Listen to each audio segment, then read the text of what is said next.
What is up, you spooky bitches? We are back with another episode of the Hello Sidney podcast here, a podcast for horror lovers where we discuss any and all things horror. And it's me, your girl, Sidney. Happy Friday. Happy last Friday of November. Happy last episode of November. This month, literally blink of an eye, like faster than October. And I didn't think that was possible. Flew right by. But did everybody have a good Thanksgiving? To everybody who celebrates, I'm filming this on Wednesday, so it's before Thanksgiving. So I can't tell you if I had a good Thanksgiving, but I hope everybody listening had a great Thanksgiving. I hope if you've had a Friendsgiving yet, you've had a great, wonderful, grand old time. I have not had my Friendsgiving yet, so I can't speak to that either. But I will tell you, I have had so much fun doing Friendsgiving month. This was such a great theme. This was a perfect theme for the month, I think, like really on theme with the whole friends in perilous situations thing. I hope if you had a Friendsgiving, it wasn't a perilous situation. And I hope mine is not a perilous situation. However, everybody this month was in very perilous situations, and we're ending on a movie that is an incredibly perilous situation. And it's a movie that I love so much because it's a 2000s core movie. So we're getting the best of both worlds. We're getting a group of friends, which I do love movies about groups of friends trying to survive things as a whole. And you all know I love 2000s core movies. So we're talking about Stay Alive today. And this to me is a classic. I love this movie so much. It came out in 2006, right smack in the middle of the 2000s pretty much. And the cast, the graphics, is this a good movie? Probably not. Am I biased towards it? Yes, absolutely. I fucking love it. I love it. I love this movie. This has been a very highly requested episode for a long time because a lot of you love this movie. I don't know if it's the nostalgia element or I don't even remember where I was the first time I watched this movie. I just know I was young. I know I was very young and it got me. I loved this movie. I was hooked immediately, and all these years later, I still love it. Again, I can fully admit that the graphics aren't great. It's very 2000s in that sometimes when you see a crime scene, you just see flashes of light and but I don't know how more people weren't having seizures back during this time of horror movies because the flashes of light are ridiculous. But like I said, Stay Alive came out in 2006. Its runtime is about an hour and 25 minutes, so it's pretty quick. It has a 5.1 on IMDb and a 12% on Rotten Tomatoes, which fuck right off Rotten Tomatoes personally, and I mean that disrespectfully. Fuck right off with that. 12% is criminal. Again, I know if you watch this, it might objectively not be a good movie, but does nobody on Rotten Tomatoes like fun? Do you just not enjoy fun and joy? What the fuck is your problem? 12%? That is fucking criminal behavior. 5.1%, I expect that from IMDb because I feel a lot of horror movies have around that anyway. That's pretty average. Yeah, that's a bit better than 12%. That stuns me every time I see it. I knew it had a really low rating, but re-looking at that for this deep dive, I was these Rotten Tomatoes ass bitches. Who are the critics on there? Get some fun people, please. Now is a great time to tell you guys that Rotten Tomatoes denied me to be a critic, probably because, again, they don't like fun, and they know I do, so fuck them. But Stay Alive opens up, we get some opening credits, and then suddenly we hear this blood-curdling scream, and we get a flash of a bloody eye, and you can tell that it's a video game eye, it's not a human eye. And sure enough, we start in this video game, and the camera comes upon this big manor. It's a plantation, and you can tell it's in New Orleans immediately. If you've been to New Orleans or you're familiar with it, you can immediately tell, oh, this is definitely New Orleans. And it's stormy outside, and we're getting a POV as if we're going into the manor. So whoever's playing this game, we're playing as the character. So we're getting a POV walking into the house. It's gothic looking. It's all dark and stormy. It's kind of old. And this character begins to walk around, and we can hear their heart beating, and we can hear them breathing fast. And they walk around with a little lantern, and at one point they turn and we see pictures on the wall, and there's a reflection of a girl screaming behind one of them, but then the guy turns around and she's not there. We then see a portrait of Countess Elizabeth Bathory, and she's with some other people, and in the photo, she moves. So that's not a good fucking sign. She moves, and she looks up right at the camera. So this character continues to walk through this dark hallway, and he's holding up this lantern, and we can see, just by the light of the lantern, but then suddenly, at the end of the hallway, we can see Countess Elizabeth Bathory, and she's dressed in like a bright red dress. So that's really how we're able to spot her. And as he sees her, the lantern light turns off. And when it comes back on, she is lunging at him. Like she is rushing at him down the hallway. So the character tries to run out the front door, but it slams directly in his face. So he turns back and there's like 2 staircases going up the sides. And down one of them, there's this little creepy ass ghost zombie girl like crawling down the fucking wall. Goodbye. This is why I can't play horror games, by the way. I think I'd shit my fucking pants right here, right now. But anyway, he sees that down one staircase, so he runs upstairs up the other staircase, and he sees another little girl in the hallway once he gets to the top of the stairs. And before he can even do anything, he's suddenly like thrown back off the banister and hanged from the light or from the chandelier or from whatever is above him. Like he is hanged off the staircase, and we see it says game over. And now we cut to the person who is playing this game, and his name is going to be Loomis, and he's playing this game, and eventually he calls a friend of his whose name is going to be Hutch, and he calls Hutch and he's like, I just played this creepy new game called Stay Alive. Like I haven't been that scared at a game like in years. Like it was great. You have to come over and play. And he wants him to come over like right now, but Hutch and him eventually agree that he'll come over this weekend and play. Like I'll see you then. So they hang up, and then Loomis begins to hear a noise from upstairs or from somewhere else in the house. So he gets out and he goes to investigate, and it's thundering, it's raining, kind of like it just was in the game, which is a strange coincidence. But he goes to investigate, and eventually he walks into a bedroom and he sees 2 of his friends fucking. That's what the noise was. Nothing threatening. And like it's his friends Rex and Sarah, and Rex has a pig mask on, which like to each their own. Like okay, I can get behind the masks, but like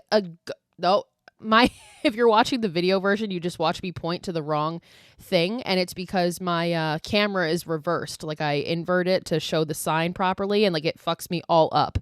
Here. Yeah. Anyway, I can get behind a ghost face mask or something, but like a pig mask?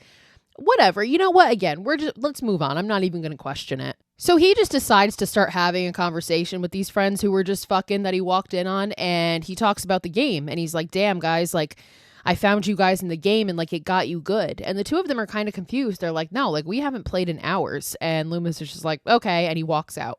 And eventually we cut to him asleep that night. And it seems like he has like flashes of the game. Like he dreams flashes of the game. And this wakes him up. And he goes to turn on his light on. And of course it won't turn on. So like number 1 red flag of danger. And eventually he takes his lighter out and he goes downstairs. And suddenly he has another flash of Elizabeth, the Countess, the character in the game. I think he sees her like in the mirror or something, and he kind of startles himself, but eventually he keeps moving, and he starts to hear this like strange kind of staticky noise, and he like looks around for a second, but eventually he goes into the kitchen, goes to the fridge, gets himself a drink. And as he's doing that, we see a silhouette in the kitchen kind of watching him, but he doesn't know that. And he goes back upstairs, like he goes to leave the kitchen and he's going towards the stairs when he hears that static noise again. And this time he turns around and he's like, hello, which obviously nobody's ever going to answer that.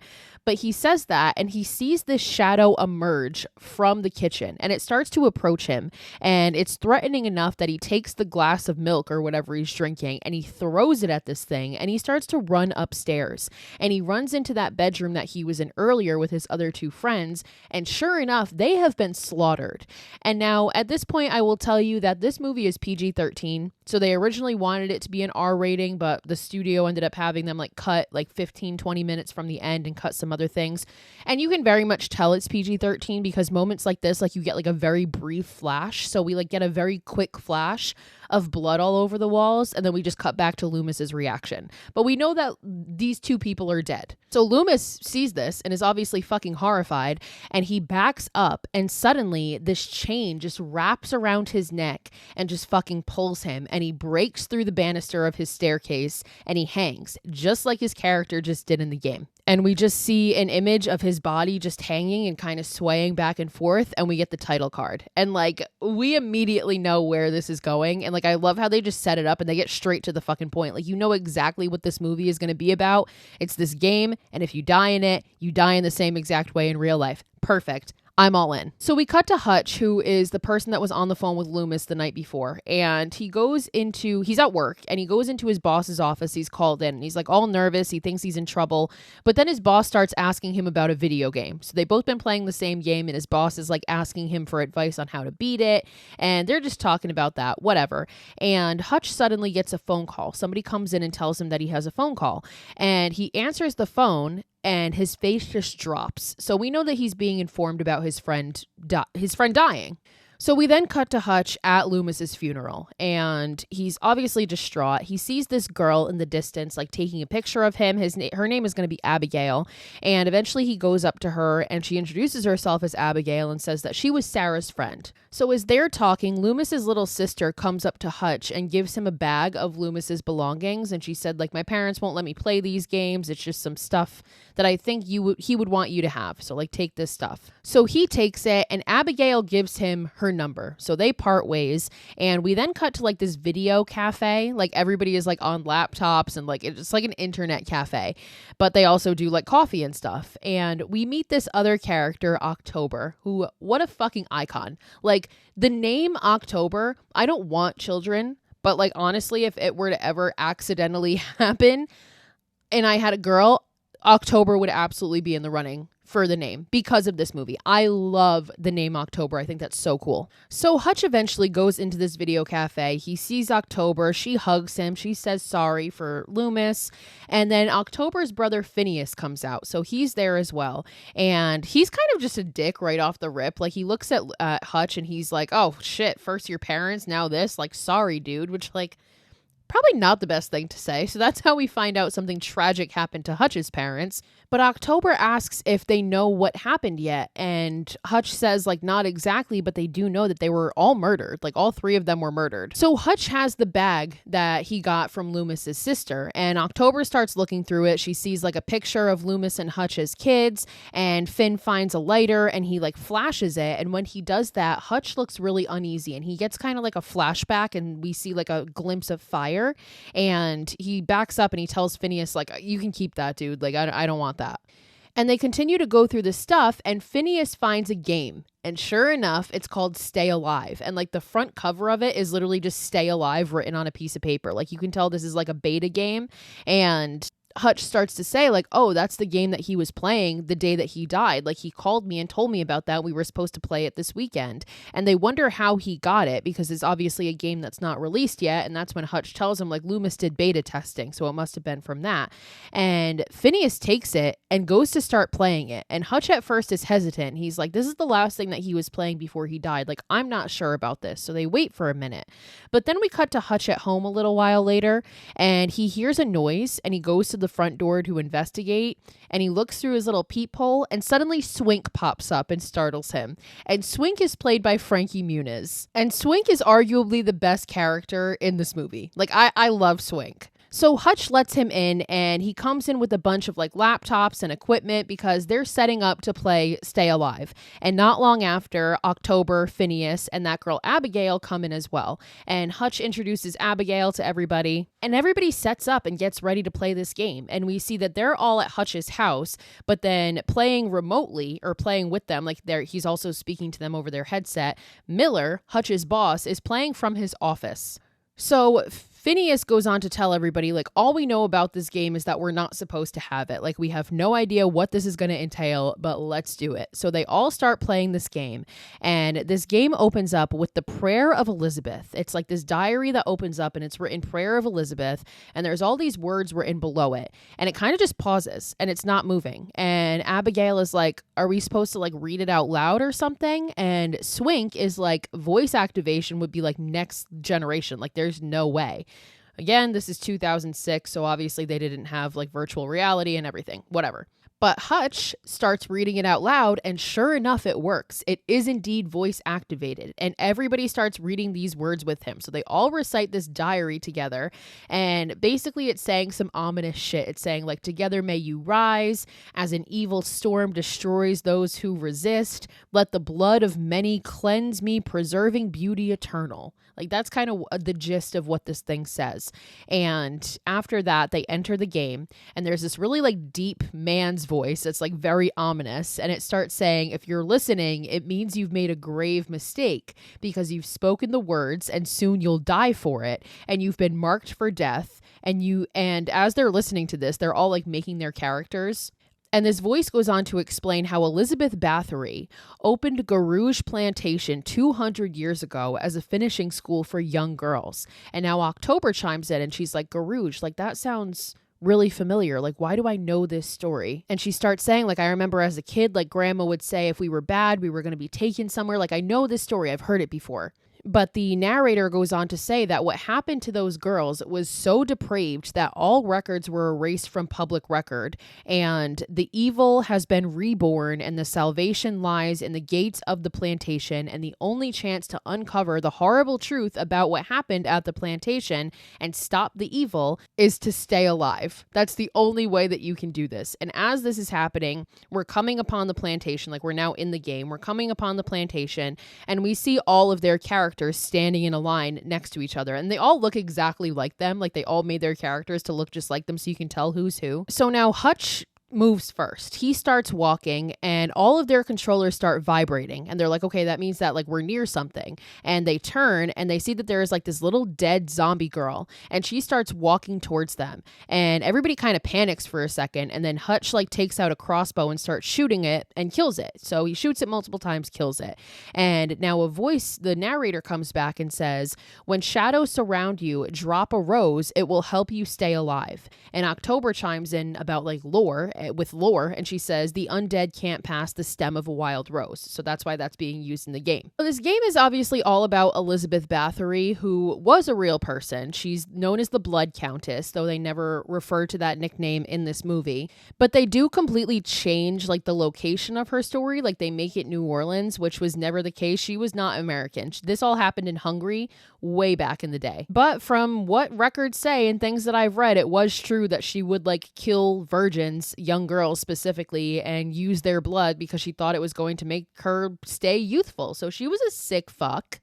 But of all the crazy things that have happened in New Orleans, this is not one of them. So Countess Elizabeth Bathory was in Hungary, not America, but they made it New Orleans. But anyway, we cut to all of them shooting, taking out zombies. They're like running through a mausoleum. Everybody's having a great time. Like everybody's having a lot of fun. And eventually their characters get separated a little bit. So like Miller goes into this mausoleum and he finds this hidden room like below this crypt. And meanwhile, Hutch goes into the house, like into the manor, and he goes into this bedroom where he finds a wardrobe, and he goes through it, and it's a hidden room back there. And back there he sees a portrait of Countess Elizabeth Bathory, as well as her diary that is kind of in like a glass case. And meanwhile, Miller tells them that he's exploring the tunnels underneath, and his controller starts vibrating, and he tells the group that, and they're like, oh, drop a rose, like that means something's close. And he's like, oh, I'm out of roses. And he seems kind of nervous now because he knows like something's about to happen. And he tells them that he's like looking at a torture room because he is. And as he has his back turned, Elizabeth Bathory runs out at him and stabs him in the neck with a pair of shears, like these giant pair of shears. And he tells them like, oh, damn guys, she got me, like I'm out of the game. But he tells them where the secret chamber is, like it's through this crypt in the mausoleum. And as he's saying this, outside of his office now in real life, suddenly there's like a flash of light and something runs by his door. And he points out how he saw something, like he says it out loud, and Swing starts to talk about perceptive reality. So basically, like the longer you play games like this, your subconscious memory starts to perceive the game as real life. And everybody kind of calls him a nerd for this, but like, yes, this is indeed true. So at this point, they all decide that they're going to call it a night. So they all say goodbye. They say goodbye to Miller and they like cheers, like here's to Loomis. That was for Loomis. And Miller hangs up and he goes to leave his office, but he drops his keys and he bends down. And when he does, we see that there is like this figure behind him down the end of the hallway. But when he turns, it's gone. Now, Miller keeps walking, and eventually he hears the sound of a door opening behind him, and he starts to hear that weird staticky noise that Loomis had heard in the beginning. And we see like another figure walk by, and this time he doesn't see it again, but he goes towards that door that opened, which is into his office, and he hears static again. And now he looks under the desk and he sees his controller on the floor. So he like reaches for his controller as the static is getting like seemingly louder and louder. And as he grabs this controller, we see a shadow emerge, and Miller sees it this time, and he begins to scream as we get a POV of somebody like lunging at him, and we hear him scream, and we hear a slash, and we cut to black. So we don't see exactly what happened to him, but we know that Miller's a goner. So the next day, Hutch goes to work completely unaware that anything happened, and he's confused when he sees a bunch of cops all over the place. And one of his coworkers comes up to him crying and says it's Miller, something happened, and he tries to get through to Miller's office, which is an active crime scene, so the cops are blocking it off, and he tells this detective that's there, he's like, I just spoke to him, like I was just talking to him last night. So Detective Thibodeau brings him off to the side, and he asks him like, okay, like were you here, like were you with him? And Hutch explains like, no, he was here, but we were playing a video game together. And he asks like with who. Hutch gives him the names and tells him that he was with other people. And now there's another detective whose name is Charlie, and he immediately becomes suspicious of Hutch. He's like, oh, you only live 10 minutes away, like so you could have gotten here and back pretty quick, like immediately kind of just blaming him or like being suspicious of him. And Thibodeau kind of tells Charlie to like fucking back off, but then he tells Hutch like, okay, that's all we need for now, but we might need to talk to you again. So they get up and leave, and Hutch looks and he sees Miller's body, and he is like laying on top of his desk with his throat slashed and blood all over him.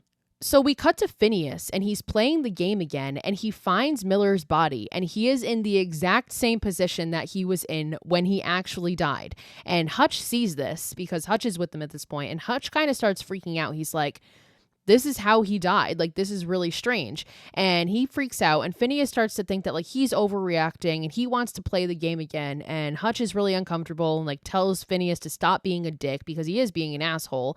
And eventually Phineas just like tells everybody to leave. He's like, fine, if nobody else wants to play, then leave so I can play. So the rest of the group was here at this point. So now Hutch, Abigail, October, and Swink are outside, and Abigail like asks Hutch if he's okay, and October chimes in and asks Abigail like what her deal is, like where are you from, who are you, like we don't even really know you.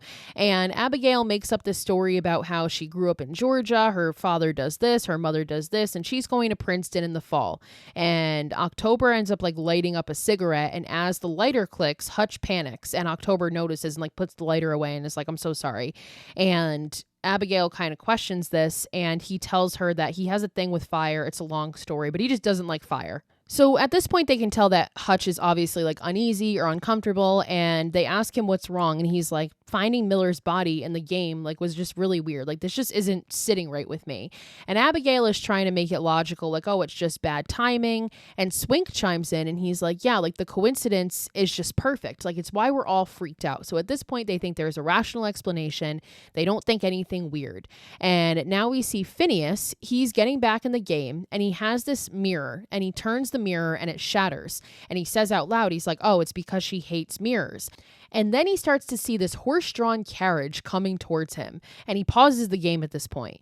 And despite the fact that he pauses the game, he seems to hear horses neighing in the distance. And he kind of looks around for a second, kind of confused. And back outside, Hutch is going on about how Loomis and his friends were all playing this game before they died, like the night that they died. And now Miller, like what are the chances of that? And suddenly he has this realization that Phineas is playing the game. So he runs back inside. The others follow him.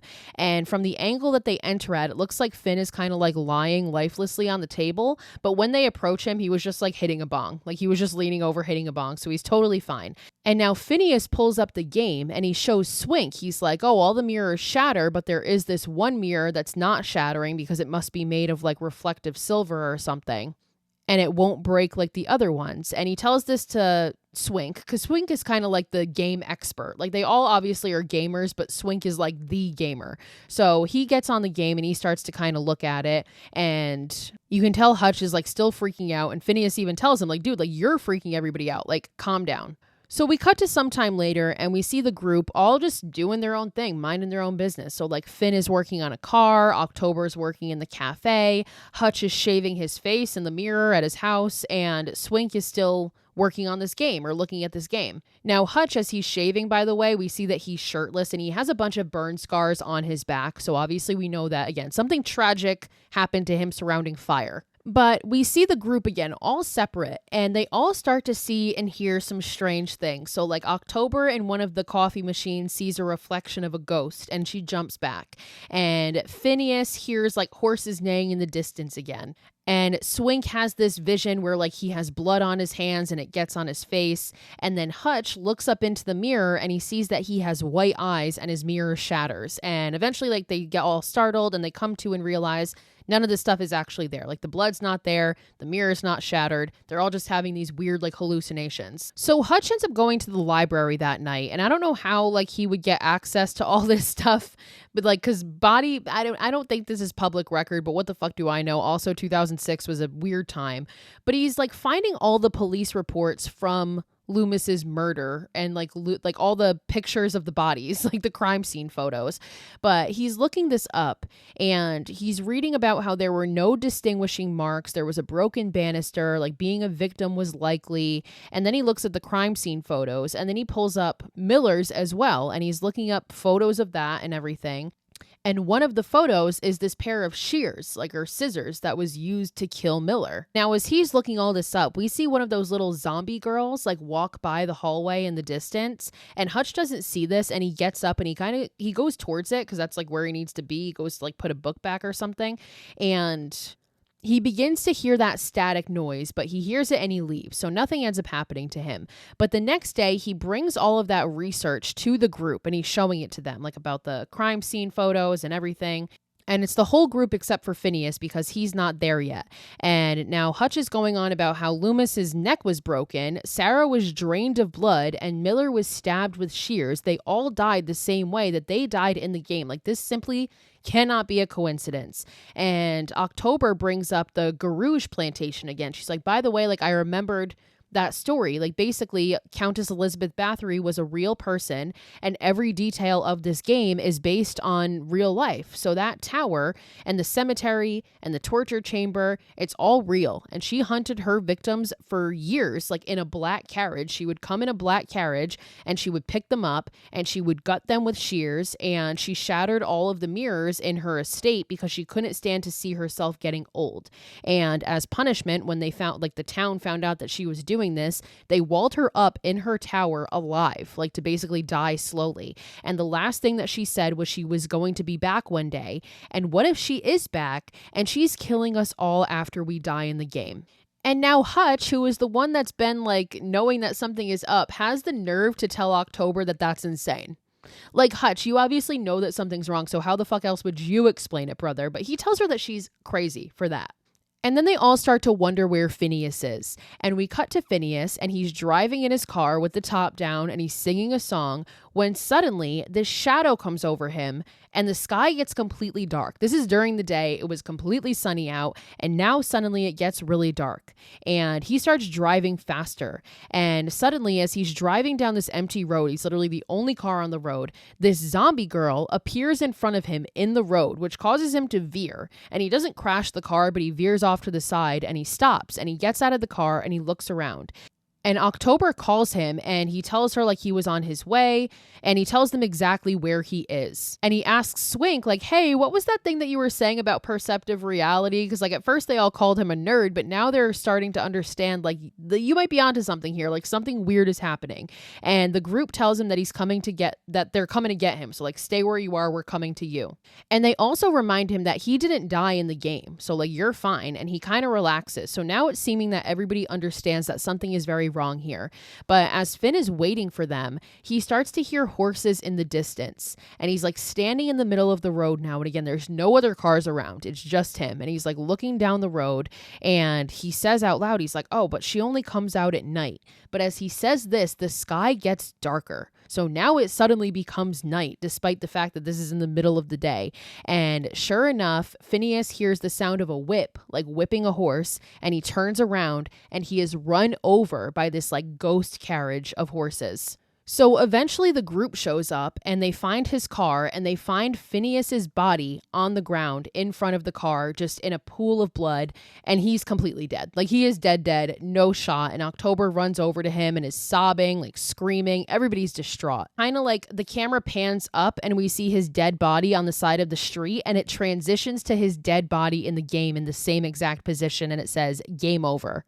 So eventually the police arrive, so it's the same two detectives from earlier, and Hutch is looking at the game, and he's realizing that Phineas died in the same way that his character died in the game. And the detective asks, like, is there something you need to tell me? And Hutch does indeed start to tell him about the game and about Elizabeth Bathory and how the game deaths are reflecting the deaths in real life. And the detectives, like, obviously don't fucking believe him. And they start questioning his relationship with Loomis. And again, they seem very suspicious of him. And Detective Thibodeau takes Hutch off to the side to talk to him separately. Meanwhile, that other detective, Charlie, takes the laptop, and Swink is sitting there and he's trying to tell him, like, no, don't do that. But Charlie gets on the computer and starts playing the game, like makes a new character and starts playing the game. And now Thibodeau is off telling Hutch, like, listen, this looks really bad. Next time you're at a crime scene, I'm taking you in. Like, this is too much of a coincidence. But before Hutch can even respond to this, he looks and sees Charlie playing the game, and he runs over and he closes the laptop. But before he does, we see that Charlie, like, somehow immediately died within 3 seconds into this game. Like, he was like strapped to a chair and like getting his mouth ripped open. I don't know how the fuck you're bad enough that you can die in 3 seconds, but he died.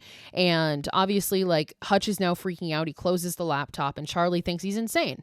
So we then see the group all sitting together. October is just distraught, like her brother was all she had, and she starts kind of blaming Hutch for it. She's like, why did you bring this game to us? Like, why would you do this? And it's like, first of all, it's not his fault. Your brother actually is the one who wanted to play this. Like, Hutch probably never would have played it because he knew that this was what his best friend was playing before he died. So that's fucking weird. But obviously in situations like this, sometimes you just want to blame somebody. So she blames him. Hutch actually apologizes because you can tell that he's feeling guilty about this whole thing. But then he starts saying, we need to do something. Like, I'm going to go find out everything I can possibly find out about this game. And I'm going to start with Loomis's house. And October says that she wants to find whoever did this and hurt them. And everyone agrees that they're kind of going to go their own separate ways to do their own thing. But they do agree that they're not going to play the game. Nobody is to play the game. So we then cut to that detective, Charlie, and he is in a game store, and he goes to the clerk and he asks this guy if he knows anything about this game called Stay Alive. And he's never heard of it. He's like, oh, it must be underground. Like, I've never heard of it. So Charlie ends up leaving and he calls the other detective and he's like, oh, this is a dead end here. Like, he got nothing and it must be an underground game. And as he's saying this, he's getting into his truck and he hangs up and he goes to adjust his rearview mirror. And as he does, he sees this creepy ass little zombie ghost girl in his back seat. And we cut to outside the car and we just hear Charlie scream and we see blood splatter all over the windows. So Charlie's a fucking goner. Meanwhile, Abigail and Hutch have made their way to Loomis's house, and Hutch is explaining how when he was a kid, he actually lived here for a bit with Loomis and his parents, like they kind of raised him. And he finally tells Abigail like why he's afraid of fire and the story, because he explains to her that when I was a kid, my dad went crazy and thought my mom was sleeping around, even though she wasn't. So he set our house on fire, and the firefighters barely got me out alive. Like, I did get burned. They barely got me out alive. And my mom was actually still in bed when they found her. Like, she never had a chance. And Hutch is going on about how if I was like older and I was stronger and I was braver, like I could have stopped him. So obviously he carries a lot of guilt for that. And his dad's in prison now. And he tells Abigail, like, that's why I hate fire. Like, obviously makes sense. Like, there's trauma behind that. So eventually Hutch gets into Loomis's house through a window, and they go in and they see the broken banister and they kind of look at it, and they also see blood still splattered all over that bedroom where the other two were murdered. And Hutch eventually goes into Loomis's room and is like, I know he has a hiding spot that they definitely didn't look at. And he opens up his hard drive and he finds his cell phone. And now he looks in the cell phone and he finds an address for the game company where he got this game Stay Alive. So he calls Swink to look it up, and Swink finds it and he he starts giving him directions as to where this is. And October comes on the phone and she's like, listen, I've been reading this old handbook for witch hunters, and I think I know how to defeat the Countess. If we find her, we have to put 3 nails, one through her heart, her neck, and her forehead. And this will put her human spirit back into the body. But this is the important part. An undead soul is only cleansed by burning its blood. And it's kind of like a seance, and a strong enough spirit could be brought back with the proper text. So at this point, Swink and October get distracted because they see a news report about Charlie, that detective, being murdered at the mall in the parking lot in fucking broad daylight. And Swink starts to panic, and suddenly they start to hear sirens, and sure enough, outside they see cops approaching. And they both start to panic, and Hutch tells them to meet them at Loomis's place. Like, get out of there, meet us at Loomis's place. And October and Swink like grab all of their equipment and a bunch of shit, and they sneak out of the fire escape as the detective and some other cops come inside and toss the place and look for them. And they find some information on Elizabeth Bathory that October had been looking at. So Hutch then realizes what October said. He's like, the proper text. And he remembers the diary. He's like, what if the diary and like that entry that we read was the proper text? So he's saying this to Swink and October as they arrive there, and Abigail's there too. And Swink is like, this isn't just about a ghost. Like, do you really think that we conjured her spirit in a voice activated seance? And Hutch is kind of just like, yeah, I mean, like, we all had to recite the prayer to start. Why else would that be? So as they're talking about this, Abigail looks at one of the laptops and she notices that the game is on. And Swink is adamant. He's like, I did not turn it on. And they're watching this game and they see October's character and she's outside, and they ask where October actually is. And like, she's outside smoking. So we cut to October outside, and she's in this neighborhood, and she looks up at this house that's like under construction, this house that's being built. And in one of the windows, she sees this zombie girl, and she decides that she's going to go in. So as she's going into this house, the others are coming outside to try and find her. And they're all confused because they're like, I thought if we didn't play the game, like, we would be fine. But it seems like the game is playing by itself. So we're fucking cooked, brother. So meanwhile, October is in this house. And again, like, it's under construction. So there's tools everywhere. And she sees something run by. And she eventually like sees it. And she goes to follow it. But she finds a hammer and nails. And she also finds a nail gun. So she fucking loads up. She takes all this shit. And she continues to look around. Meanwhile, the others are like looking down the street, running, calling her name, but they still can't find her. Back in the house, October looks up and she sees like a shadow and an image of Countess Elizabeth Bathory standing right in front of her. And she takes out her nail gun and she shoots at it, but it goes right through her. Nothing happens because this is just like ghost Elizabeth. Like, this is like video game Elizabeth. It's not actually a body. So at this point, October understands that like she's in danger, girl, and she runs. She makes a run for it, but suddenly a chain like wraps around her ankle and she falls. And this chain eventually drags her back. And outside they can hear her screaming. So now they know where she is and they try to run into this house, but they're like locked out. So they're struggling to get in. And meanwhile, October is like literally strung up by her feet and she's hanging there. And she just watches as Elizabeth comes over to her. Like, Elizabeth is standing there watching her, and she comes over, and October looks at Elizabeth and tells her, go fuck yourself. And Elizabeth pulls out her shears and slits October's throat, and she bleeds out and she fucking dies. R.I.P. October. The group gets in the house to find her dying or already dead, and they get her down, and Hutch kind of just holds her and is obviously distraught. They're all devastated. And we cut to the group, now the 3 of them in the car. Hutch is crying. Swink is feeling guilty. He's like, I shouldn't have left her alone. And Hutch is saying, no, it's my fault. And he tells Abigail, like, you should have left when you had the chance. Like, I'm sorry I got you into this. And at this point, Abigail decides that it's a good idea to confess that she lied about everything. Like, she's not from Georgia. She's not going to Princeton. And as a matter of fact, she lives in this van. And the only reason that she lied is because she hates seeing the look on people's faces when they ask about her life. And they're like embarrassed when she tells them the truth. So yeah, everybody in this movie has some trauma or is fucked up in some way. Maybe that's why they were targeted by the Blood Countess. I don't know. So at this point, Hutch decides that they need to find the tower. They need to go to that address that Loomis had in his phone, and they need to find the people who made this game, and maybe they'll know like where the plantation is or where the tower is, or they can give us any information. And now Swink at this point pulls out his laptop, and they're trying to be like, no, dude, like, why are you playing? And he's like, we have to stay alive. So like, one of us has to play, because regardless, we we just found out it's playing all the time anyway. So we have a better chance if one of us actually plays, and I'll use myself as a decoy. So they follow that address that they found in Loomis's phone, and when they arrive, it's the manor. Like, it's the plantation. That big house is there. And Swink ends up staying in the car to continue playing as Abigail and Hutch go inside.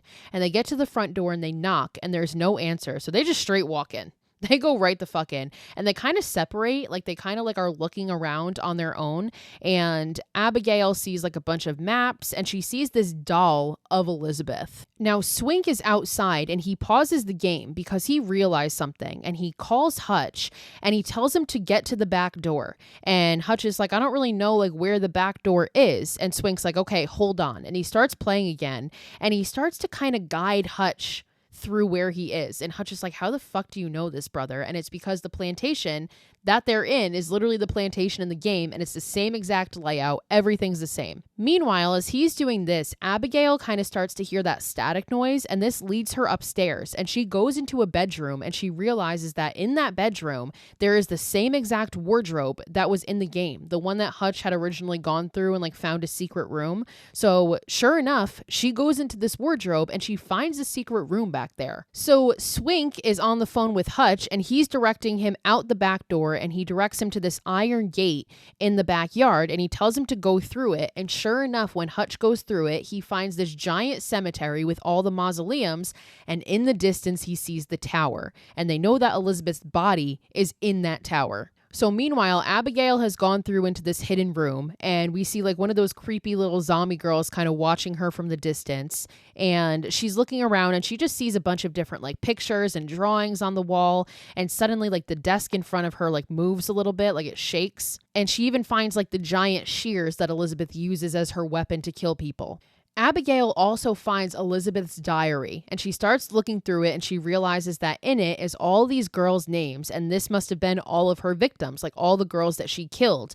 And now as she realizes this, behind her the light goes out, so now she's in total darkness, and we see total darkness, and we just hear Abigail scream. And now Hutch hears this from the distance, so he goes to run inside because he's like, Abigail's in trouble. And now Swink is helping him. He's directing him how to get up there faster. And now back in the room, we see Abigail light up a lighter, and she's got like bugs crawling all over her, like my biggest fear. Goodbye. Take myself out right now. But Swink directs Hutch to go through this side door, and he realizes that it's locked, like he needs a crowbar or something. And Swink is playing the game, and he pulls out a crowbar and puts it on the step, and he tells Hutch to look down, and Hutch looks down, and there's a crowbar right there. So he uses it to unlock the door, and he gets in, and now he continues to be directed as Abigail screams in the distance, and he gets to another locked door, and Swink opens this door in the game with a key, and it opens in real life. And Hutch realizes that he's not going to be able to get to Abigail in time. So like, Swink, like, you need to do something, help out. So Swink in the game runs through the wardrobe to the hidden room, and we see that Abigail is in there, and we like are getting this in real life. Like, she's being held by two people on either side, and above her is Elizabeth with her shears. And Swink runs in the game, and he sees this, and he pulls out a rose, and he throws 3 of them, and all 3 of them disappear, and Abigail's fine. So Hutch comes in after they're already gone, and he grabs Abigail, he hugs her, and they decide that now is a good time to kiss, I guess. I don't know. Heat of the moment, passion, almost died. I don't fucking know. So now at this point, Hutch says to Swink, like, okay, so we need 3 nails, and we're going to need to burn her blood, because again, now they know where her body is in the tower. Swink also tells them, like, don't forget the wild roses. But then suddenly he starts to hear static, and he looks at the game, and he sees that his controller is shaking, despite the fact that he had paused the thing. And he runs over to it, but it's in the back of the van, and the van doors close and lock him out. And the game unpauses by itself, and we see that like black carriage, those horses, that horse-drawn carriage that Elizabeth uses to take her victims, we see that start to come towards Swink. And he like is trying to like reach in through a window and like get the controller, and he manages to move it a little bit so that his character starts running, and then he straight up throws a rock through the window and climbs right in, because he's like, I'm not fucking dying. So as he's playing, he then sees a shadow go by him in real life, and he literally out loud says, bitch, that's cheating. I'm not dead yet, because now Elizabeth is trying to get him in real life, despite the fact that he's winning in the game. So he gets out of the van and he starts making a run for it. And at the same time, Hutch and Abigail hear him screaming. So they start running to find him. So now everybody's running. It's very like choppy and chaotic. They're running through the woods. And we see this chariot chasing Swink, this carriage, whatever the fuck you want to call it, chasing after Swink through the woods. And he eventually falls into a rose bush and he kind of gets stuck and he's like getting pricked by all the thorns. And we see this carriage pull right up to him and Elizabeth gets out and approaches him with her shears. And now we cut back to Hutch and Abigail and they get into the van and they look at the game and they can see Swink's dead body in the rose bush with game over on it. So they know that Swink just died. So Hutch and Abigail know that they have to go on, like they have to finish this. So they collect a bunch of wild roses from the yard or from the cemetery, wherever they are. And they take nails that they find in the mausoleum. And suddenly in the distance, they can start to hear the carriage and they see the carriage coming towards them. So they start to run through the cemetery and Hutch eventually stops and puts Abigail in the mausoleum and he closes her in and he stays there and he like starts rifling through his bag like he's struggling as the carriage is getting closer and closer. And eventually he turns around with one of the wild roses and he holds it up and the carriage just like disintegrates. Like it just disappears, as does the rose. Like it worked. And Hutch kind of just like looks at this and he thanks Swink. Like he says that out loud. He says, "Thanks, Swink." So Hutch goes back into the mausoleum and they go to that crypt and they take the cover off of it and that reveals this hidden entrance to the tunnels. So this is how they knew that that was there because of Miller. This is where Miller went and he died. And they go down into the tunnels and they're walking through slowly at first and suddenly they hear a noise and I think it's supposed to be Elizabeth or one of the ghost characters. I'm not sure. She jumps out, but Abigail immediately throws a rose and she disappears. So they're fine. And they continue to make their way through the tunnels. And at one point they turn and they see a zombie girl and then they see a second zombie girl and then they see a third and fourth zombie girl and suddenly there's a shit ton of them all coming after them. They now start running through the tunnels as these zombie girls are chasing them and they eventually get to this room and they drop a rose and they close the door and they lock themselves in this other room. And once they have a second to take it in, they look at this other room and realize that it's Elizabeth's torture chamber. And Hutch is like, okay, I remember this from the game. There should be a second door in here that is going to lead to the tower. So he finds this door. He opens it and he goes through, but then it closes by itself and locks, and there is no possible way to open it. So Abigail is now stuck in the torture chamber, and Hutch is now stuck on the other side, like where the stairs lead up to the tower. And she just kind of tells him, like, you need to go finish it. Like, just leave me, go finish this. He doesn't want to leave her. They go back and forth. It's like this heartfelt moment because apparently they're in love. And eventually she does convince him to go on and he gives her his last rose and she gives him a lighter. So Hutch goes on, he starts climbing up the tower and eventually he gets into this bedroom and he sees these curtains and he goes over and he pulls back the curtains and sure enough, he finds Elizabeth's perfectly preserved body, which it's supposed to have been like 200 years, but somehow she is perfectly preserved. And meanwhile, Abigail is like, she's holding that rose and she's playing He Loves Me Not. Like, so she's like picking the petals off of it. And it's like, girl, you're going to probably fucking need that. Like maybe don't do that. Now upstairs, Hutch goes to the body and he takes his handy dandy nails and he starts driving them into Elizabeth. So he drives one into her heart. And now downstairs, we see Abigail in the dark and she like hears something approaching and suddenly she screams and we cut or like it goes completely dark. And when we come back, we see that she is like suddenly hanging upside down. So she's been caught and now Ghost Elizabeth approaches her and Abigail has some like blood dripping or she's bleeding from somewhere and Elizabeth like touches this blood and like licks it off her fingers like a sick fuck. And now upstairs, Hutch continues to drive the nails into Elizabeth's actual physical body. And the final nail, he drives into her head and he does that. And he drives that final nail in right as Ghost Elizabeth is about to kill Abigail. And the second he drives that final nail in, Ghost Elizabeth disappears. And now Abigail is still hanging there, but she's not about to be killed anymore. So the ghost disappears, the place starts rumbling, shit starts falling and breaking. And now back up in the room, Hutch like packs up his bag and he has his back to where Elizabeth's body is. And sure enough, we see her sit up. So Ghost Elizabeth disappeared from Abigail because it got put back into her body. So now her body is alive or is able to move or get up. And Elizabeth stands up and all of the nails start like dropping out of her. So like the nail falls out of her head, the nail falls out of her heart. So he hears this and he turns and he sees her standing behind him.